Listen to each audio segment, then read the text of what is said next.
اگر آپ کو نماز کا عادی بننا ہے نا تو اس کے لیے آپ نے 1 مہینہ محنت کرنی پڑے گی۔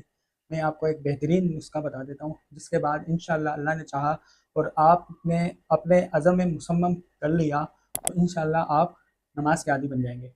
وہ نسخہ کیا ہے؟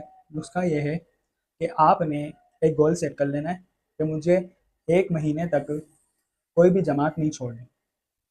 یوں نہیں کہ نماز پڑھنی ہے اور چاہے وہ جماعت چھوڑ کے پڑھے یا جماعت کے ساتھ پڑھے، ایسا نہیں کرنا آپ نے۔ آپ نے 1 مہینے تک پانچوں نمازوں میں جماعت پکڑنی ہے، جماعت میں شامل ہونا ہے۔ فجر میں بھی آپ نے اٹھنا ہے، ظہر میں بھی، عصر میں بھی، مغرب میں بھی، عشاء میں بھی۔ اس کے لیے آپ نے روٹین یہ بنانی ہوگی کہ آپ کو کوئی بھی ایسا کام نہ پڑے جو نماز کے وقت میں ہو۔ 1 مہینے تک آپ نے پانچوں نمازوں میں جماعت پکڑنی ہے۔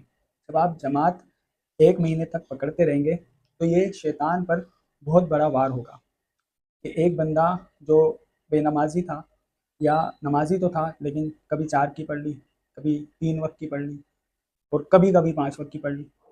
اب وہ جب شیطان پر حاوی ہوگا نا کہ بھائی مجھے ہر حال میں 5 وقت کی نماز پڑھنی ہے اور وہ بھی باجماعت، اور اگر وہ 1 مہینے تک یہ جہاد کرنے میں کامیاب ہو جاتا ہے تو انشاءاللہ العزیز اللہ نے چاہا تو 1 مہینہ جب گزر جائے گا تو اس کے بعد وہ دیکھے گا کہ اس کو خود دل کرے گا نماز پڑھنے جانے کا، اب اس کو کوئی روک نہیں سکے گا انشاءاللہ۔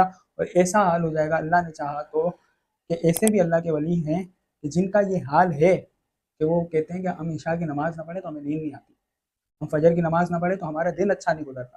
ایسے بھی لوگ آج کے دور میں بھی موجود ہیں، تو ہم بھی ان میں سے ہو سکتے ہیں۔ وہ بھی انسان ہیں، ہم بھی انسان ہیں، تو ہم اگر کوشش کریں گے، ہم اگر عزم مصمم کریں گے تو انشاءاللہ شیطان کے خلاف اس جنگ میں ہم کامیاب ہوں گے اور اللہ تعالی ہمارا بھرپور ساتھ دے گا اس میں، اور انشاءاللہ ایک دن ہم نماز کے عادی ہو جائیں گے۔